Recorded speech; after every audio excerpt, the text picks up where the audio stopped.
স্বাগতম প্রত্যেককে আমার চ্যানেলে। আমি হিমেল রানা সাকলাইন। প্রিয় শিক্ষার্থী বন্ধুরা, তোমাদের সকলকে জানাই নতুন বছরের শুভেচ্ছা 2024।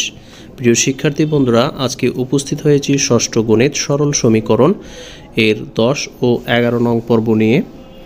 সরল সমীকরণের সমাধান। একটি সমীকরণ থেকে এর অজানা রাশি বা চলকটির মান বের করার প্রক্রিয়াকে আমরা সমীকরণের সমাধান বলে থাকি। যে আসলে সমীকরণের সমাধান কি, তাই না? সমীকরণের সমাধান হচ্ছে একটি সমীকরণ থেকে এর অজানা রাশি বা চলকটির মান বের করার যে প্রক্রিয়া, এই প্রক্রিয়াটাকেই সমীকরণের সমাধান বলে থাকি। আর চলকের মান হলো সমীকরণের মূল, অর্থাৎ আমরা যে চলকের মান পেয়ে থাকি x y z p q ইত্যাদি, তো এই যে x y z p q ইত্যাদি এর যে মানটা আমরা বের করি সমীকরণে, তো এই মানটাই হচ্ছে সমীকরণের মূল। এই মূল সমীকরণটির উভয় পাশে বসালে বামপক্ষ ও ডানপক্ষ সমান হয়, যেটাকে আমরা শুদ্ধি পরীক্ষা বলে থাকি। তো প্রিয় শিক্ষার্থী বন্ধুরা, সমীকরণ সমাধান করতে হলে আমাদের কিছু তথ্য জানতে হবে, মানে কিছু পয়েন্ট মনে রাখতে হবে।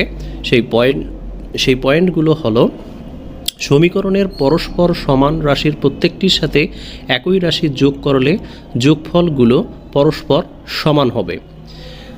এগুলো আমি তোমাদের একটু পরে ব্যাখ্যা করে দেখাবো। পরস্পর সমান রাশির প্রত্যেকটির সাথে একই রাশি বিয়োগ করলে বিয়োগফলগুলো পরস্পর সমান হবে। 3 নাম্বার হলো সমীকরণের পরস্পর সমান রাশির প্রত্যেকটিকে একই রাশি দ্বারা গুণ করলে গুণফলও পরস্পর সমান হবে। 4 নাম্বার হলো পরস্পর সমান রাশির প্রত্যেকটিকে অশূন্য একই রাশি দ্বারা, অশূন্য বলতে শূন্য বাদে বা শূন্য ব্যতীত একই রাশি দ্বারা ভাগ করলে ভাগফলগুলো পরস্পর সমান হবে। শূন্য দিয়ে ভাগ করা কেন যায় না, ব্যাপারটা ভেবে দেখো তো। প্রিয় শিক্ষার্থী বন্ধুরা, ট্রায়াল অ্যান্ড এরর প্রক্রিয়ায় সমাধান যাচাই করে সরল সমীকরণের সমাধানে পৌঁছায়। তো তোমাদের পাঠ্যবই পৃষ্ঠা 169-এ যে একক কাজটি আছে, সেই একক কাজটি কিন্তু এই 4টা পয়েন্টের উপরে বেস করেই কিন্তু এই একক কাজটি তৈরি করা হয়েছে। তো প্রিয় শিক্ষার্থী বন্ধুরা, একক কাজটি হলো তোমরা প্রত্যেকে উপরের 4টি তত্ত্বের প্রত্যেকটির জন্য একটি করে সমীকরণ লেখো এবং সরল করে সমীকরণগুলো সমাধান করো। প্রিয় শিক্ষার্থী বন্ধুরা, এই সমীকরণের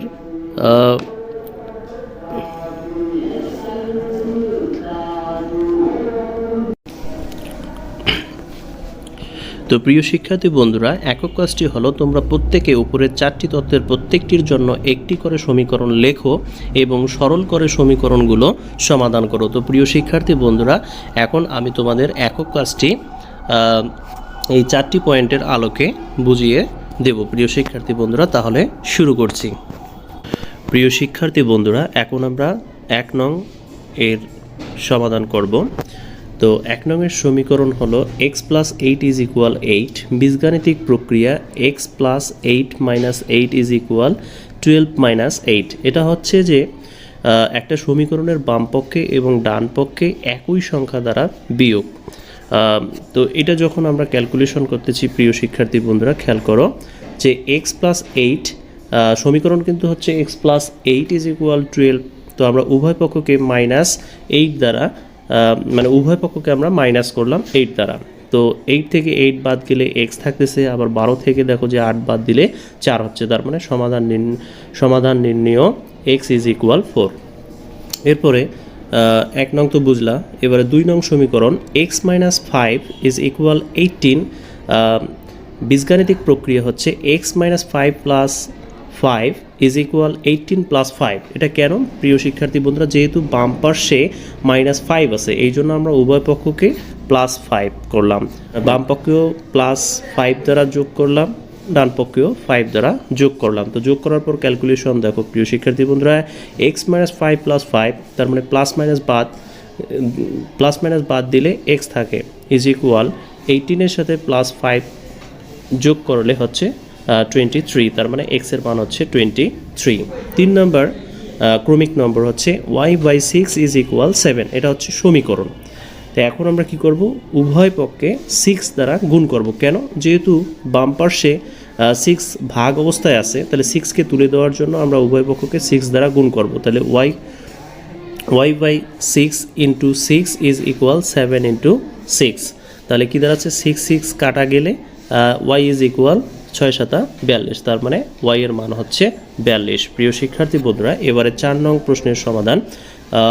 2z প্লাস 1 ইজ ইকুয়াল 3, এটা হচ্ছে একটা সমীকরণ।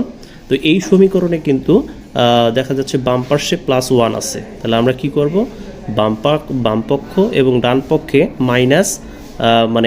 মাইনাস করে দেবো, 1 মাইনাস করে দেবো। 1 যদি আমরা মাইনাস করি তাহলে 2z plus 1 minus 1 is equal 3 minus 1, তাহলে 1 বাদ গেলে থাকে 2z is equal 2। 2z is equal 2। এখন আমরা উভয় পক্ষে দেখতে পাচ্ছি যে 2 আছে বা বাম পার্শ্বে 2 আছে। তা আমরা কি করলাম যে বাম পক্ষ এবং ডান পক্ষকে 2 দ্বারা ভাগ করলাম। 2 এ কাটা গেলে z থাকে, আবার 2 এ কাটা গেলে যদি লবে হরে মিলে যায় তাহলে হয় কত, তাহলে হয় 1। তাহলে z ইজ ইকুয়াল 1। তো এই হচ্ছে আমাদের পর্ব 10 ও 11 এর সমাধান। প্রিয় শিক্ষার্থী বন্ধুরা, আশা করি তোমরা বুঝতে পেরেছ। তার মানে তোমরা প্রথমে যে দেখলে যে 4টা পয়েন্টে যে 4 রকম কথা ছিল, যে একই সংখ্যা দ্বারা বাম পক্ষ এবং ডান পক্ষকে যোগ, একই সংখ্যা দ্বারা বাম পক্ষ এবং ডান পক্ষকে বিয়োগ, একই সংখ্যা দ্বারা ডান পক্ষ এবং বাম পক্ষকে গুণ, এবং একই সংখ্যা দ্বারা বাম পক্ষ এবং ডান পক্ষকে ভাগ করলে চলকের মান কি আসে সেটা তোমরা বুঝতে পারলে আশা করি। প্রিয় শিক্ষার্থী বন্ধুরা, ভালো থাকবে, সুস্থ থাকবে, দেখা হবে পরবর্তী ক্লাসে। আসসালামু আলাইকুম ওয়া রাহমাতুল্লাহ।